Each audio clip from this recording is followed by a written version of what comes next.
Shalom, damai di hatiku. Kembali bertemu dengan saya Pendeta Jonathan F. Pulalang pada hari Minggu tanggal 15 Agustus tahun 2021. Mari kita minta pimpinan Roh Kudus untuk pembacaan dan pemberitaan firman Allah. Mari berdoa. Tuhan Yesus, kami sangat membutuhkan urapan Roh Kudus untuk pembacaan dan pemberitaan firman Allah. Dan setiap orang yang akan mendengarkan firman Allah ini, Tuhan Yesus juga memberi penerangan Roh Kudus dan urapan kepada mereka. Berfirmanlah karena kami sudah siap untuk mendengarkan firman-Mu. Dalam kasih dan pengampunan Kristus kami berdoa. Amin. Mari kita baca firman Tuhan yang diambil dari Galatia pasal 5 ayat yang pertama. Yang berbunyi demikian.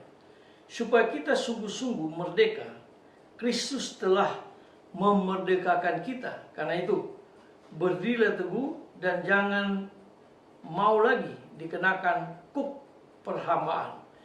Demikianlah firman Allah. Yang berbahagia kita yang membaca, mendengar, dan melakukan firman Allah. Terpujilah nama Tuhan Yesus. Tema kita pada hari ini adalah kemerdekaan keselamatan dalam Kristus.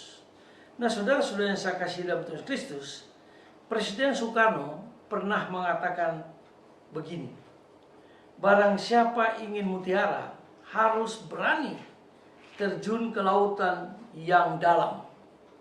Nah, saudara-saudara yang saya kasih dalam Tuhan Kristus, peribahasa dari Soekarno, Presiden pertama Indonesia ini, menegaskan pentingnya sebuah perjuangan dan pengorbanan untuk mencapai kemerdekaan.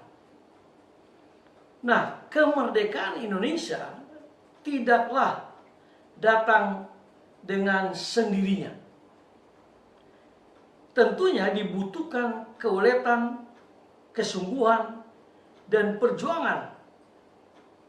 Walau harus berkorban tenaga, waktu, bahkan air mata, dan juga kematian bagi para pahlawan nasional kita. Nah, saudara-saudara yang saya kasih dalam Tuhan Kristus, 2 hari lagi rakyat Indonesia akan merayakan kemerdekaan Republik Indonesia yang ke-76. Kita patut mensyukuri hal ini. Nah, saudara-saudara yang saya kasih dalam Tuhan Kristus, Tuhan Yesus menegaskan bahwa setiap orang diundang untuk ambil bagian dalam kemerdekaan keselamatan. Nah, undangan kemerdekaan keselamatan membutuhkan jawaban. Dan jawaban atas undangan Tuhan Yesus itu adalah iman kita kepada Tuhan kita Yesus Kristus yang sudah lebih dahulu memerdekakan kita dan kita memperoleh keselamatan tak kala Yesus mati dan dia bangkit naik ke surga. Nah, saudara-saudara yang saya kasih dalam Tuhan Kristus, iman mesti dinyatakan dalam hidup, usaha, dan tindakan sesuai dengan kehendak sabda dari firman Allah. Nah, saudara-saudara yang saya kasih dalam Tuhan Kristus, kemerdekaan keselamatan diberikan oleh Allah secara gratis kepada manusia sebagai anugerah yang teramat besar.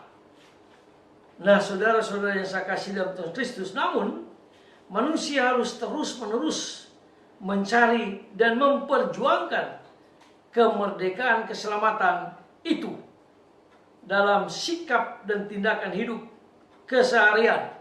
Ini pun dijelaskan di dalam Lukas pasal 13 ayat yang 24.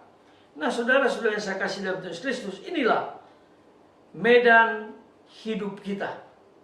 Itulah lahan perjuangan hidup beriman.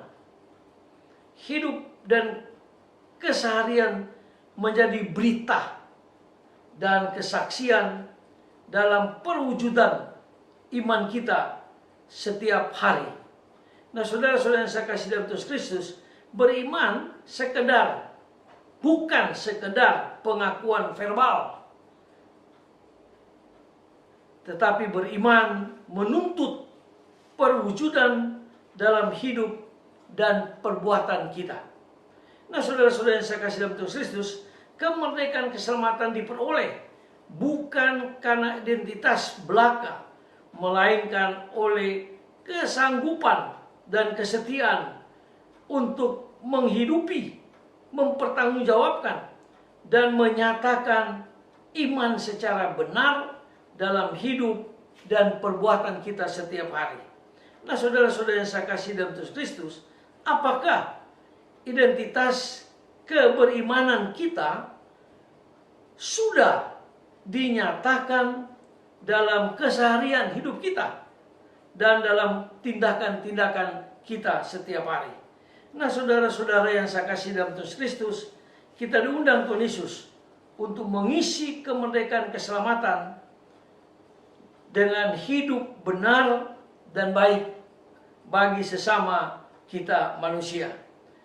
Nah, saudara-saudara yang saya kasih dalam Tuhan Kristus, kemerdekaan dalam Kristus harus kita beritakan kepada manusia yang belum mendapatkan kemerdekaan keselamatan dalam Kristus. Itu yang diperintahkan Kristus di dalam Injil Matius pasal 28 ayat 18 sampai dengan ayat yang ke-20. Nah, saudara-saudara yang saya kasih dalam Tuhan Kristus, kita juga diminta oleh negara Republik Indonesia untuk mengisi kemerdekaan yang 2 hari lagi kita akan rayakan kemerdekaan yang ke-76. Dengan apa? Dengan kita bangkit, bangun, dan maju bersama rakyat Indonesia, sehingga bangsa kita ini diberkati Tuhan dan bangsa kita ini dipakai oleh Tuhan.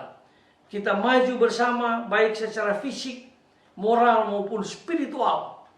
Marilah kita juga bergotong royong bersama untuk mematikan mata rantai virus corona di tengah-tengah kemerdekaan kita Republik Indonesia ini. Amin. Merdeka!